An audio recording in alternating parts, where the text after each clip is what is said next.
고대 국가 시대의 해로를 살펴보면 그 중심에 변산의 중막동이 있다. 왜 하필 변산의 중막동이었을까?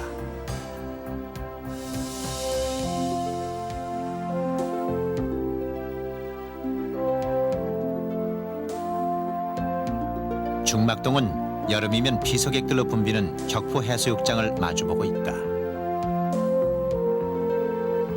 바다를 향해 길게 뻗어있는 이곳의 지형은 고대 국가시대 항구로서 제격이었다.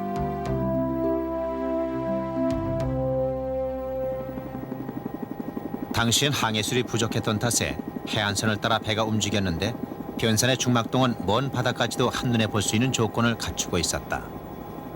그러나 그런 역사적인 사실이 밝혀진 건 불과 6년 전의 일이다. 해안 절벽안 깊은 동굴을 변산 사람들은 당굴이라 부른다. 당굴을 오르면 그곳에 수성당이 자리한다. 국립전주박물관에서는 1992년 우연히 1000년이 넘게 잠들어 있던 역사를 발견한다.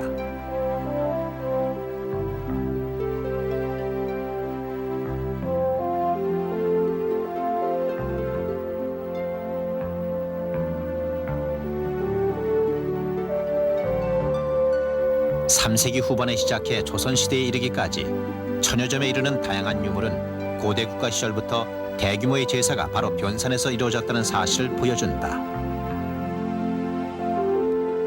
변산을 끊임없이 일으켜 세운 그 힘은 무엇이었을까?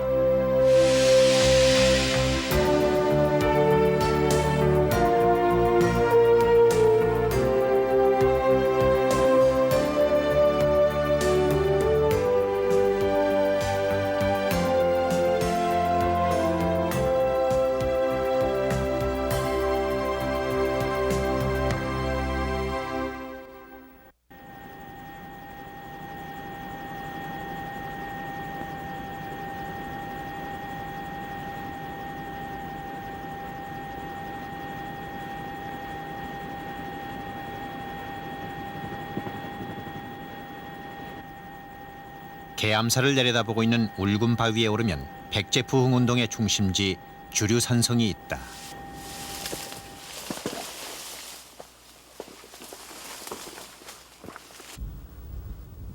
백제 요민들은 쓰러져가는 나라를 구하기 위해 변산으로 몰려든다. 험준한 이곳에 성을 쌓고 나당연합군과 맞서 싸우고자 했던 것이다. 마지막 항전은 3년 동안 계속된다. 산성의 규모를 살펴보면 당시의 기세를 짐작할 수 있다.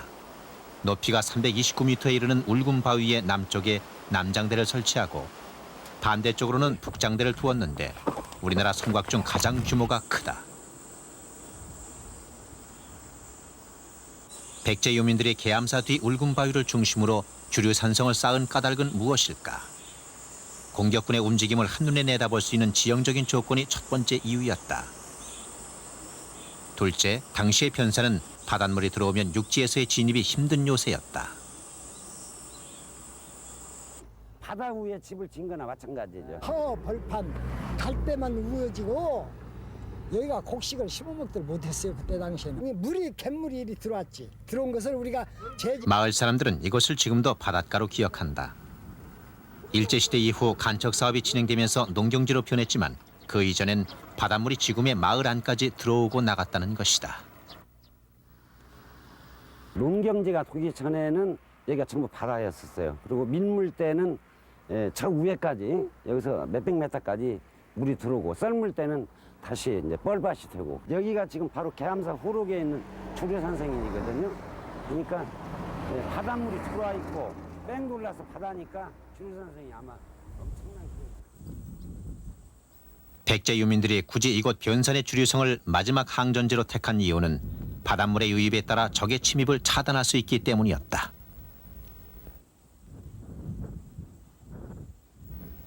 적의 움직임을 한눈에 바라볼 수 있는 지형적인 조건에 바다의 움직임까지 활용할 수 있었던 것이다. 남아있는 이 성벽의 규모나 여러 가지 흔적이 우리가 나머지 주류성으로 추정되는 것과는 비교할 수 없을 정도로 거대하고 아주 완벽한 시설을 갖추고 있습니다. 나당연합군이라는 거대한 세력과 맞서 3년 동안 백제의 이름을 지킬 수 있었던 것도 주류성과 같은 견고한 성이 있었기에 가능했다. 좁은 면적에서 많은 적을 예. 막을 수 있는 막을 수 있는 전략적인 요충이 요충지라고 봐야죠. 백제 유민들이 마지막 항전지로 이곳 주류성을 택한 또 다른 이유는 그로부터 1300여 년이 지난 오늘도 분명히 확인할 수 있다. 주류성에 서면 1차, 2차 방어 지역이 한눈에 보인다. 앞서 있는 1차 방어지 두승산성이 무너지면 바로 도롱이 산성이 자리한다. 겹겹이 방어벽을 두고 자리한 주류성은 마지막 항전지로 부족함이 없었던 것이다.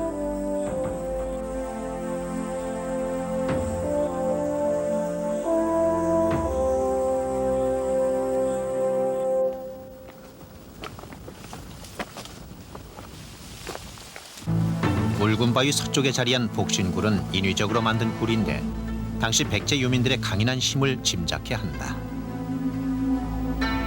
폭 20m, 깊이 23m에 이르는 대규모의 굴을 어떻게 파냈는지 알 수 없지만 백제 유민들은 바로 이곳에서 마지막 왕 풍을 모시고 백제의 이름을 지키고자 했던 것이다. 동굴 바로 앞에 깊이 파인 이곳에 주춧돌이 남아있는 것으로 보아 상량문을 올릴 수 있을 정도의 건물이 자리했을 것으로 짐작된다.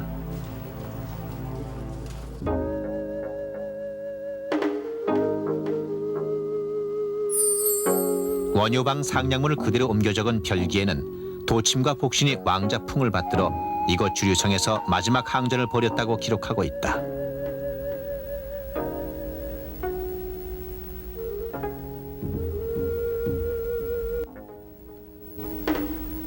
이 별기의 주된 내용이 구당서 내용을 중심으로 되어 있기 때문에 원효가 직접 썼다고는 볼 수 없습니다. 그러나 이것을 다시 후대에 보기했다는 미령이 살았던 시기가 17세기 전반이었기 때문에 그 시기와 연결지었을 때 적어도 조선 중후기 이래로는 이 울금바위가 있는 이 계암사 일대가 주류성이라고 인식하고 있는 정확한 기록이 여기서부터 나오고 있다는 사실입니다. 백제의 마지막 왕궁이었던 주류성은 백제 멸망 이후에도 백제 유민들의 정신적인 중심지였다. 주류성을 중심으로 펼쳤던 백제 유민들의 치열한 항전은 그대로 새로운 변혁을 꿈꾸는 변산의 저력으로 자리한다.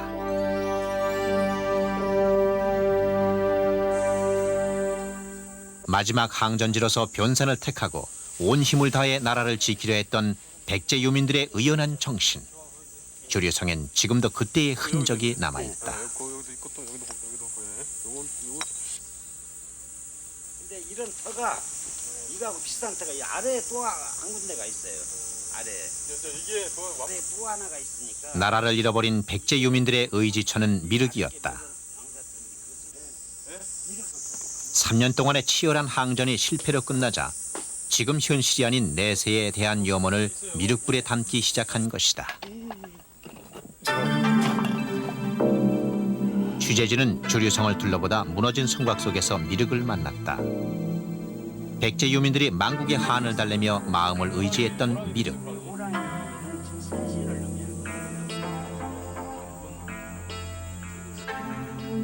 미륵을 기다리는 마음은 이렇게 지금도 이어지고 있다.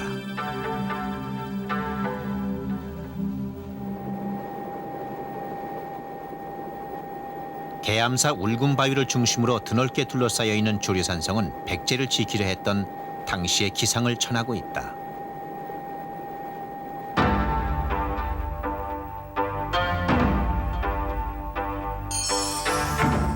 일본 서기는 당시의 심정을 이렇게 적고 있다. 주류가 항복했으니 이를 어찌할 것인가. 백제의 이름이 오늘로서 타했으니 조상의 묘는 어디에서 찾을 것인가. 변산 주류성의 마지막 전투는 이렇게 안타까운 패배였다. 3년의 항쟁은 이 주류성을 마지막으로 끝나게 되었습니다. 이 주류성이 함락될 때 백제라는 이름은 더 이상 들 수가 없게 되었다는 그 만국의 한을 품고 수많은 사람들이 좌절하였지만 그들은 그 좌절로서 끝나지 않고 새로운 세계를 창조하기 위한 노력을 나타내기 시작했습니다. 특별히 저 멀리 보이는 불사의방을 중심으로 진표로 상징되는 세력이 나타나게 되었고 그들이 지향하는 새로운 세계가 이 변산반도를 중심으로 새롭게 창조되기 시작했습니다.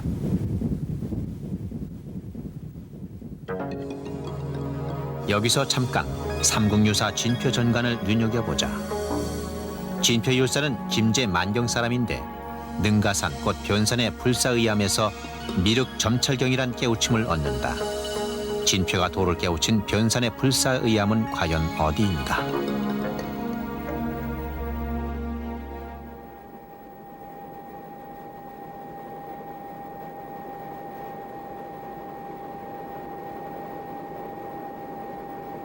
진표가 깨달음을 얻어 미륵을 모실 수 있었던 그곳은 과연 어디일까? 변산 사람들은 내변산 정상 의상봉 아래 발밑이 천길랑 떨어진 이곳에 바로 불사의 방이 있을 것이라고 믿고 있다.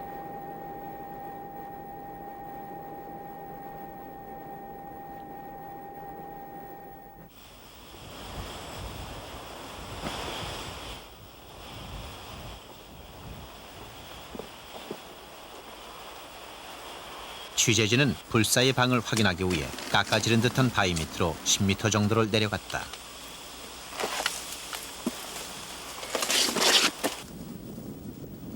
불사의 방에 도착하기 위해선 다시 위험한 길을 건너야 한다. 미륵 부처님을 친견하려고 했습니다. 벨다 이거죠? 뵈려고 여기서. 그래서 여기서 참여를 했죠. 근데 그 참여가 망신 참여라고 합니다. 자기 몸을 버려버리는, 던져버리는 그런 맹렬한 참여를 망신 참여라고 합니다. 네, 오세요. 한 뼘도 안 되는 길을 건너 도착한 곳은 절벽 안으로 작은 공간을 만들고 있다. 두 평도 채 안 될 듯한 비좁은 공간엔 기이하게도 생활의 흔적이 남아 있다. 보통 기와가 아니에요. 이건 사기 기와입니다. 이건 단단하고 깨달음을 얻고자 했던 진표율사와 깎아지른 듯 세상과 단절돼 있는 이곳 불사의 방은 더없이 절묘한 만남이었다. 5m 30 정도 됩니다. 이게 저 바다의 용이 만든 집이라고 그래가지고 조그만 아마 한 사람이 있을 정도의 그런 크기입니다. 이게 지금 한 3m 20 나오죠?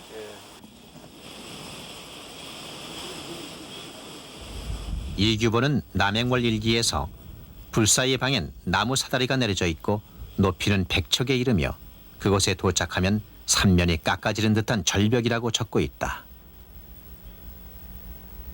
불사의 방의 벽면엔 커다란 쇠못을 박았던 흔적이 남아있다. 여기가 고지대라 바람이 많이 붑니다.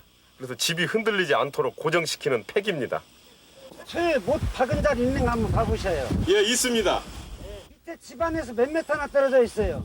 1m 70 정도 됩니다. 전체 형태가 마른 목걸인데 예, 가로가 한 5m 30cm, 예, 그리고 세로가 3m 10cm 정도 됩니다. 돌을 깨우치지 못하면 몸을 던지겠다는 각오로 이곳 불사의 방을 찾은 진표는 결국 깨달음을 얻는다.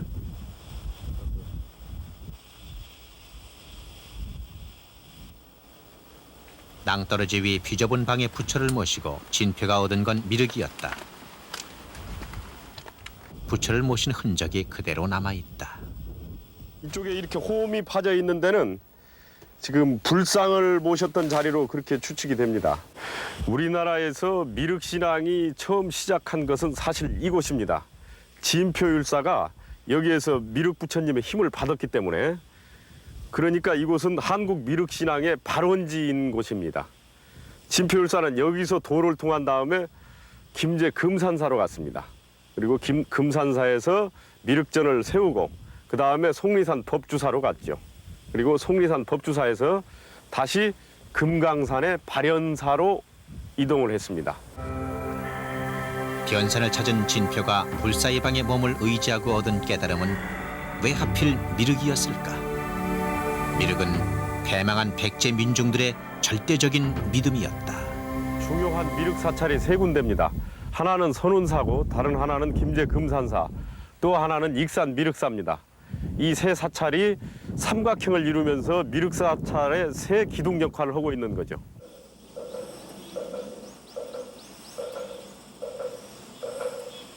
변산반도와 가까이 마주보고 있는 선운사 또한 미륵 도량이다.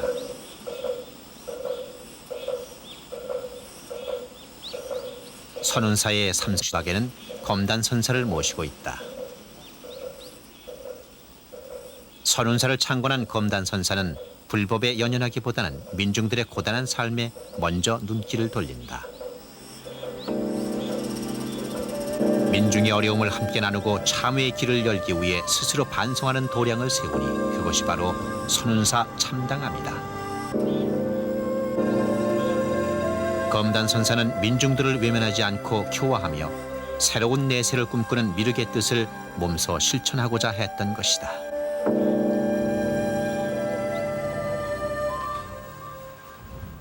선운사 사적기에 의하면 검단 선사는 생활고에 짓눌려 도적질을 일삼는 민중들을 교화하기 위해 소금 굽는 법을 가르쳤다고 전한다. 그 동네에 가서 양민으로 살도록 만들었다는 거예요.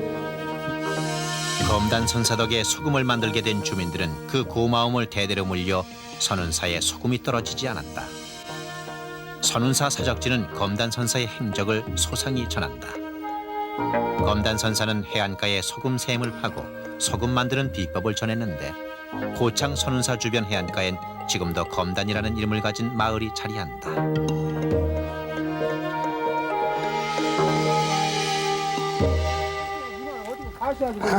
자, 갑시다. 물을 지르고 물을 새면서 물을 지르다가 소금을 부었다는 마을 사람들은 조상 대대로 들어온 검단 선사에 대한 이야기를 스스럼없이 전한다. 검당 선생이 그 소금 그 거시간 구멍이 있었다 그래요. 그 화염이죠. 이때 불 때서 이제 소금을 만들고 그랬는데 선운산에서 그 없는 사람들이 검단 선사에 대한 이야기는 마을 사람들의 입에서 입으로 전해져 지금까지 생생하게 전한다. 20대까지 소금을 검단 선사에 대한 이야기에서 우리는 내세를 기약하려 했던 미륵의 힘을 확인한다. 고창 선운사와 바닷물이 빠지면 가까이 오갈 수 있었던 변사는 그렇게 미륵이라는 미래에 대한 염원으로 한데 묶여 있었다. 이 지역이 하나의 미륵신앙권이라고 얘기할 수 있는데 지금 선운사에서 전해오는 검단선사가 도적대들을 참여시키고 이 검당마을에 와서 생활의 주거지를 만들고 소금을 구워서 먹고 살게 해줬다고 하는 새로운 희망을 주었다고 하는 경우도 미래의 세계 또 미래의 어떠한 자신감을 갖게 하는 그런 미륵신앙의 어떤 근원적인 요소가 바로 여기에 지금 숨겨져 있다고 한다면은 이 소위 곰소만을 중심으로 하는 선운사 일대와 내변산을 하는 이 지역은 크게 보면은 미륵신앙의 한 분포권이고 미륵신앙이 크게 성행했던 곳이라고 얘기할 수 있습니다. 변산과 고창 선운사 주변의 해안은 아주 가까이 인접해 있어 한 동네나 마찬가지였다. 미륵신앙의 기운은 변산을 중심으로 드넓게 자리했다. 백제 유민들에게 미륵은 삶의 일부분이었다. 미륵이 살아있는 변산엔 고승들의 발길이 끊이지 않았다. 기록에 의하면 변산엔 수백 개의 절이 자리했다고 전하는데 진표, 원효, 의상으로 이어지는 고승들은 범상치 않은 기암절벽이 보기 좋게 자리한 변산을 찾아 깨달음을 얻고자 했다.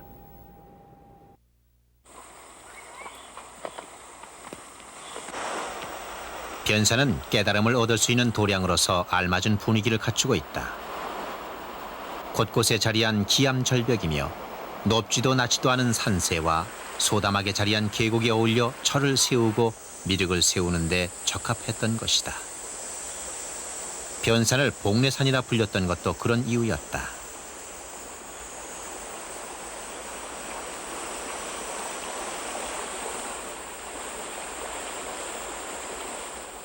직서폭포를 시작으로 9개의 계곡이 그림처럼 이어진 내변산의 풍치는 지금도 고요한 깨달음의 경지를 전하고 있다.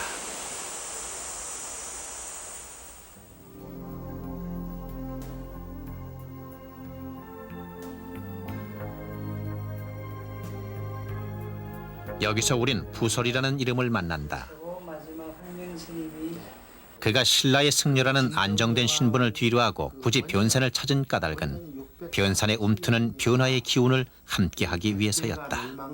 그 원년이 647년이니까 제가 멸망하기 전 13년 전이라 됩니다. 부설은 깨달음의 길은 자기 자신 속에 있다는 사실을 몸소 보여준다.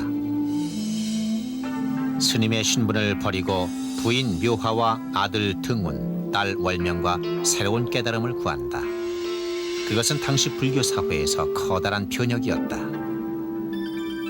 이 부설전이 쓰여진 게 해일 스님이 쓰셨는데, 해일 스님은 1541년에서 1609년까지 사셨거든요.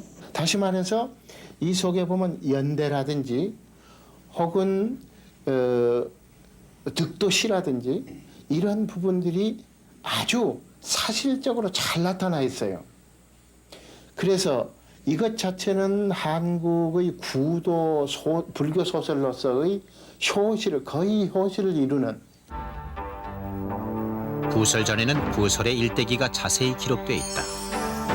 신라 경주 사람인 부설은 깨우침을 얻기 위해 오대산을 찾아가던 중 지금의 김제만경인 두릉의 연못지 옆에 사는 구씨 집에서 하룻밤 여장을 푼다. 김제만경에서 부설은 구씨의 딸 묘화를 만난다. 벙어리였던 묘화가 갑자기 말문을 트고 간절히 청혼을 하는데 부설은 그것을 뿌리치지 못하고 결혼을 승낙한다.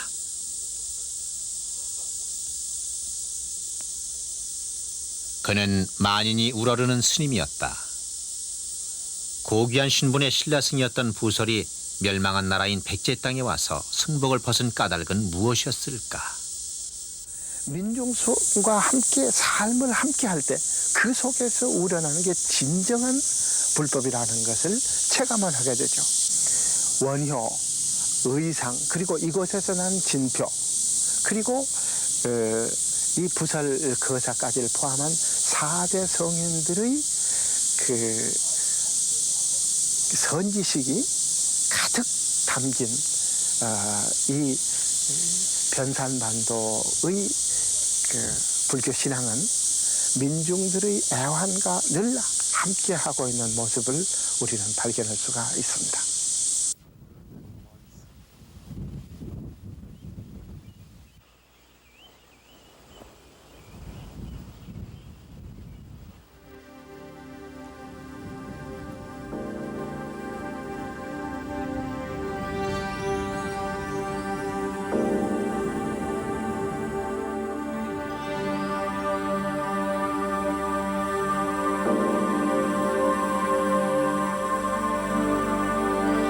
부설 거사가 그의 딸 월명을 위해 세웠다는 월명암. 민중의 힘겨운 일상을 뒤로하고 불법에만 의지하기보다 구도의 길을 택한 부설과 부설을 만나 말문이 트인 묘화, 그의 딸과 아들 월명과 등우. 그렇게 한 가족 넷은 모두 이곳에서 도를 깨우친다.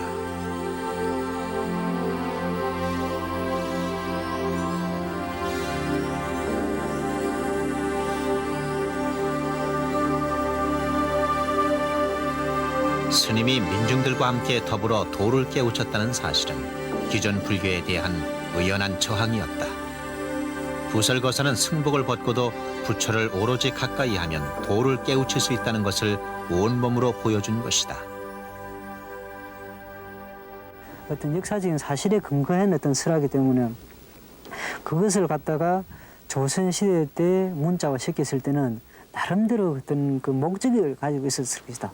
그 목적이 뭐냐면은 조금 전에 말씀드렸던 듯이 이제 불교가 스님이 인간 대접만 받고 사람 대접만 받을 때 그러고 불교의 어떤 부처님의 어떤 그 지혜의 등불인 그 마음의 등불이 참 풍전등화 위치에 있을 때 이것을 갖다가 다시 밝힐 수 있는 위치 그 사람은 제가신도라도 어떤 해야 된다. 그러기 위해서는 제가신도의 어떤 위상이랄까 이것을 키우고 그런 의미가 이제 부설전이 어떤 소설화된 어떤 배경이랄까 그런 목적이 있지 않았나.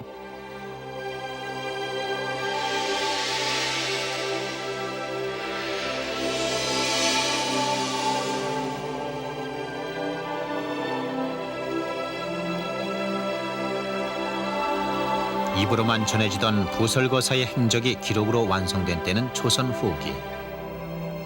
사회가 혼란하고 민중이 도탄에 빠져 마음속에 면면히 자리해오던 미륵이 우뚝 일어선 때였다.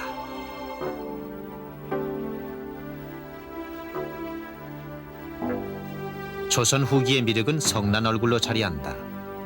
동학혁명을 이끌던 사람들은 이곳 미륵불의 배꼽에서 비결을 꺼냈다고 전한다. 왜 하필 이곳 미륵의 배꼽에서 비결을 꺼내야 했을까?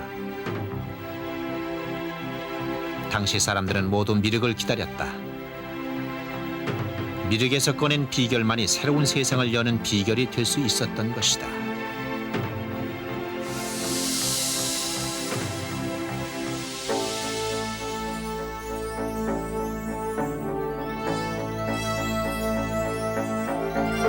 그렇게 변혁을 이끄는 중심에는 오랜 세월 면면이 이어온 흔들리지 않은 거대한 세력이 있었으니 그것은 당취라는 것이었다. 당취란 무엇인가? 지금은 말로만 전하는 당취의 흔적을 찾아 백양사를 찾는다. 백양사의 지선 스님은 당취에 대해 비교적 자세히 전해 듣고 있었다. 당취하니까 이제 우리 당자, 취하취자, 우리가 몰려있다는 얘기입니다. 그 이제 나중에 말이 어떻게 바뀌어져 가지고 땡추 뭐 이런 말이 나왔는데 당취란 말이 본 자체는 나쁜 말은 아니에요. 좋은 의로운 일을, 정의로운 일을 민중 편에 서서 해주는 그런 세력입니다. 고통을 받고 있는 중생들의 그 고통을 내가 좀 해결해 주는데 희생적으로 봉사해야겠다.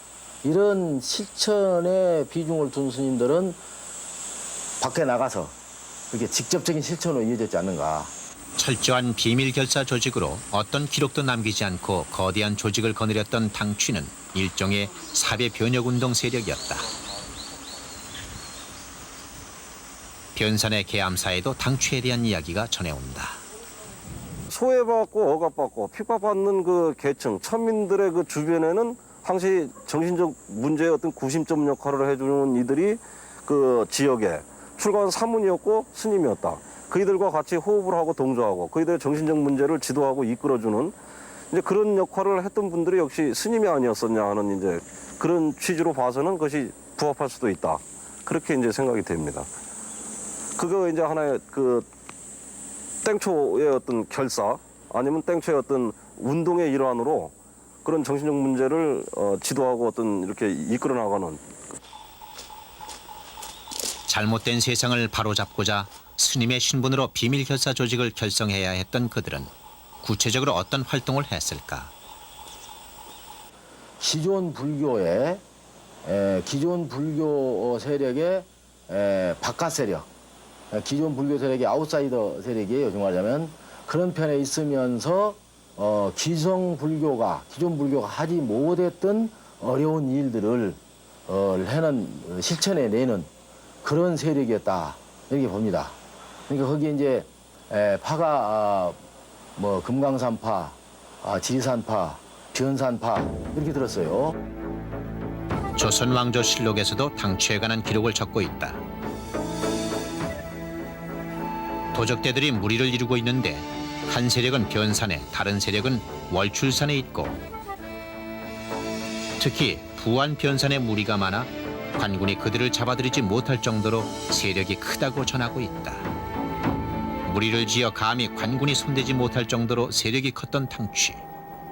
변산 사람들은 부안 내소사의 아름드리 전나무도 당취들의 막강한 세력이 지켰다고 얘기한다. 땡초 소굴이었던 것만큼은 확실해요. 그런데 땡초들이 거기 웅거고 있으면서 스님네들 그 비행이 있다거나 이런 스님들을 잡아다가 그냥 그렇게 이제 반절 죽을 만큼 두들겨야. 갈려돌도 잘못한 사람이 있으면 그 사람들을 그냥 잡아다 그냥 혼쭐을 내고 말이야.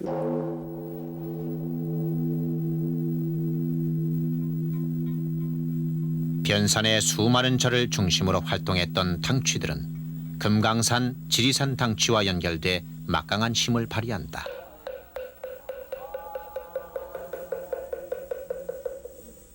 그들은 탐관 오리를 심판하고 가난한 백성들을 도와주며 민중들의 편에 서서 새로운 혁명을 꿈꿨다.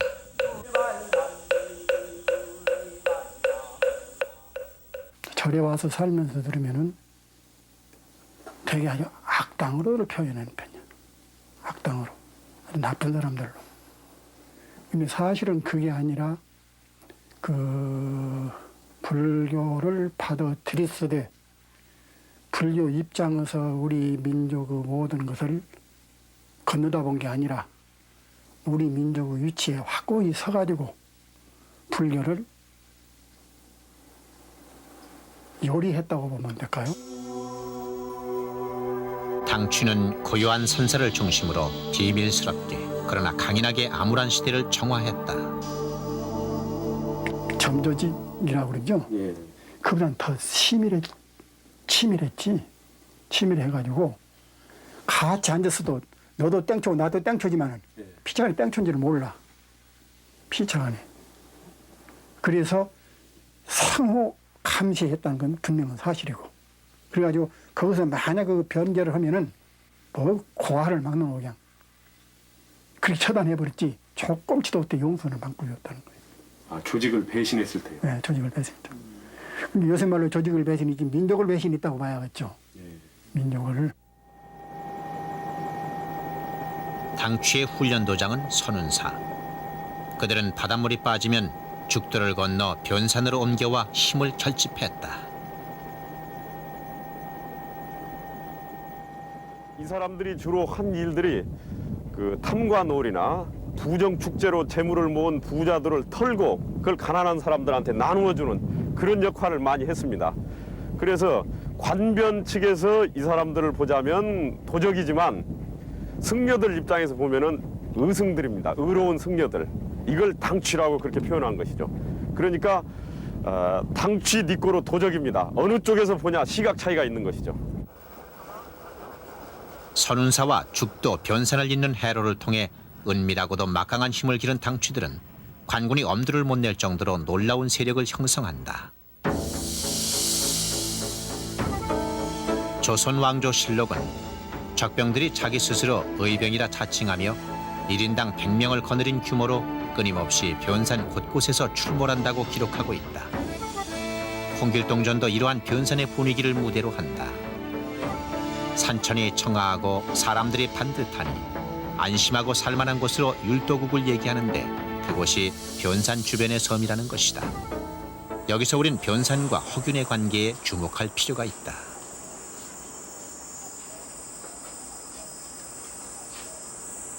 허균은 부안을 찾아와 매창을 만난다.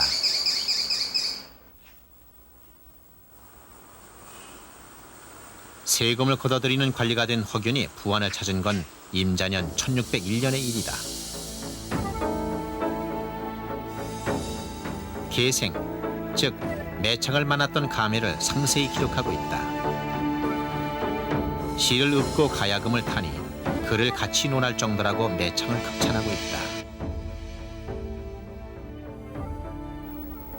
그로부터 7년 후 부안을 찾는다. 허균이 직접 쓴 정사함 중수기에는 변산의 남쪽 계곡에 우반동이 있는데 그 아래에 정사함이 있다고 기록하고 있다. 정사함에 들어와 잠시 쉬었던 허균은 우반이라는 곳에 묻혀 살고 싶어 했다. 허균은 당시의 분위기를 맑은 못이 자리하고 폭포가 푸른 바위벽 아래로 깊숙이 쏟아지는데 마치 흰 무지개 뻗는 것 같다고 전하고 있어 허균이 찾았던 당시나 지금의 우반동이 크게 변하지 않았음을 알 수 있다.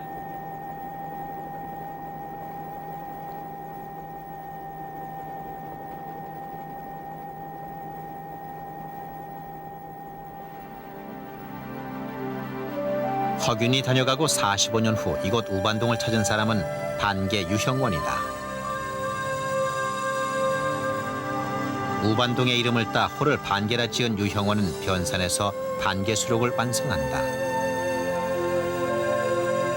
지금도 우반동에는 반계 유형원의 할아버지가 부안 김씨 종중에 토지를 팔았던 매매 문서가 전한다.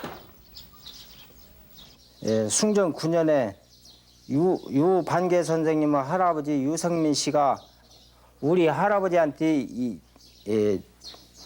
재산을 일부 팔은 것입니다요. 전답이 좀 일부 있고 지금까지 내가 지금 현재 소장하고 있습니다요. 변산의 우반동엔 유형원의 증조부가 국가로부터 받은 토지가 있었다.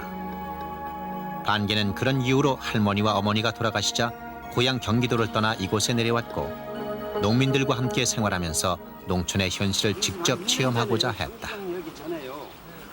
여기 가지고 경제선 교수님 삼각파에 그 감당을 제가 본 기억이 나는데요. 그래요. 이 시황이 경제적인 희생이 그러지 않았을 때는 여기 이 우아랫뱀이 중간에 가서 이 원으로 확 뚫어서 큰 돌담으로 있었는데 지금 이 논치면 다 그냥 없어져 버리고 그랬어요. 그때 아마 한 몇 평 정도나 되었었어요, 집터가? 그때 집도 한 300평 되었죠. 예. 예, 상당히 컸어요.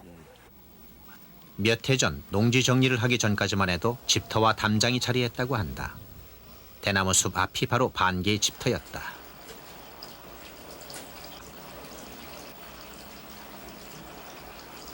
반개는 변산의 바닷가가 한눈에 내다보이는 이곳에 초당을 짓고 국가의 발전을 위한 실제적인 학문을 연구했다.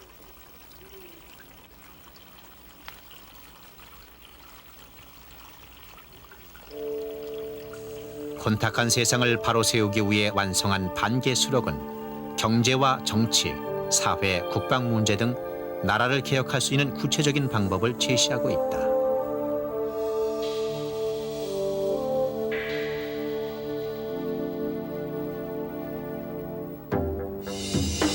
유형원의 뒤를 이어 변산을 찾은 사람은 박지원이었다. 화생전에 그려진 변산의 당시 상황을 살펴보자. 변산에 도둑 수천이 떼를 짓고 있는데도 관군이 잡지 못하고 있으니 화생이 도둑의 속으로 들어가 그들을 교화한다고 적고 있다. 화생전에는 또 한나라의 경제를 능히 책임질 수 있는데도 변산에서 생애를 보낸 유형원을 예로 들며 벼슬길을 마다하는 대목이 있다. 반개 유형원에 이어 박지원도 변산의 영향을 받은 것이다.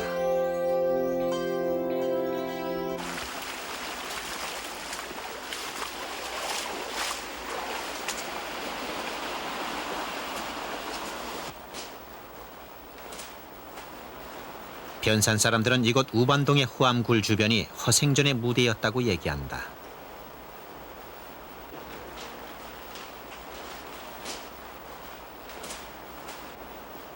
실제로 후암굴은 탐관오리에 저항했던 무리들이 은신처로 삼기에 적당한 곳이었다. 변산은 그렇게 은밀한 조직이 살아있어 홍길동전과 반개수록 화생전이 완성될 수 있었던 변혁의 땅이었다.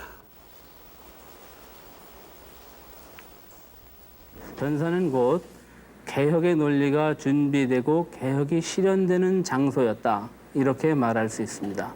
이렇게 변산이 개혁이 실현되는 장소가 되는 것은 무엇 때문인가? 그것은 아마도 우리가 영종조 시대의 실록을 보면은 알 수 있겠지만 무수히 계속 수천의 군도가 등장한다고 거듭거듭 강조되고 있습니다.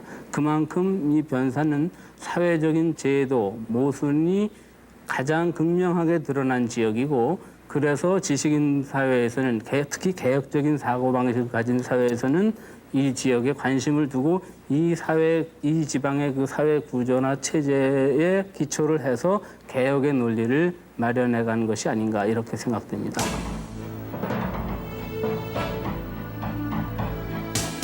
변산의 옛 지도를 보면 첩첩산중 산으로 둘러싸여 있다. 천혜의 요새로 동아시아 항로의 중요한 항구로 자리했던 변산은 백제 유민의 마지막 항전지가 됐다.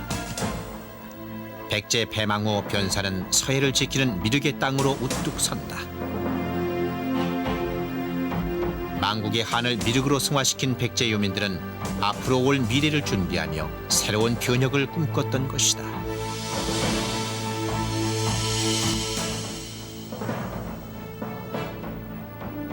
미륵은 무엇입니까? 메시아입니다. 새로운 구세주죠. 그래서 이 살기 어려운 썩어 빠진 세상을 청산하고 좋은 세계가, 개벽 세계가 오기를 희망하는 건 미륵이 와야 가능하다고 생각했던 겁니다. 바로. 그래서 당취, 변혁 세력과 미륵들의 관계는 절대적이고 그 미륵이 다시 정갑록에서는 정진인, 정치성을 가진 새로운 구세주. 조선 후기 나라가 어지러울 때 예언서로 등장한 정갑록에서는 변산을 십승지 중의 하나라고 밝히고 있다. 전쟁이 없고 흉년을 피할 수 있으며 몸을 숨기기에 아주 적합한 곳이라는 것이다. 그렇게 안정된 지형적 여건으로 변산은 살아 꿈틀대는 변역을 준비할 수 있었다. 이 변산을 보면 꼭 호리병 같이 생겨 있거든요. 김제 쪽을 막아선다면 완전히 독같이 돼 있습니다. 그래서 세상을 등지고 이쪽에서 변역을 꿈꾸는 무리들이, 새로운 힘을 축적하는 사람들이, 새로운 시대를 장만하는 사람들이 이쪽에서 창조적인 작업을 해나가고 있습니다. 그래서 최근세 사회의 여러 운동들이 이곳에서 연결돼서 일어나는 이유 중에도 아마 이 정감록에서 얘기하는 십성지지 같은 그런 성격을 읽을 수가 있습니다.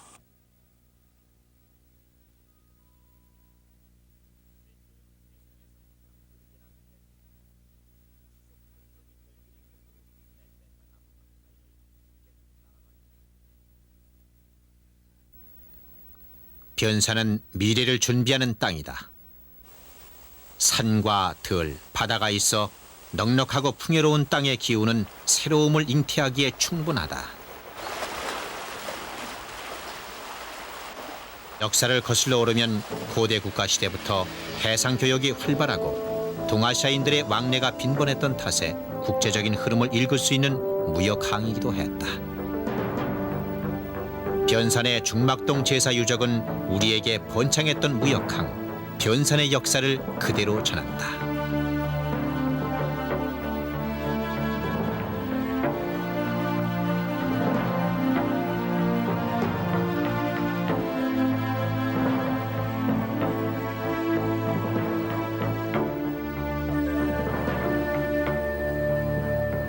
백제망국의 한을 승화시켜 내세를 염원하는 미륵을 담고자 했던 사람들. 그 변역의 기운은 때로 비밀스런 결사 조직으로 일어서 민중이 위기에 처할 때마다 강인한 등불이 된다. 그렇게 의연한 비판 정신으로 암울한 시대를 밝혔던 변산은 지금도 새로운 변혁을 꿈꾸고 있다.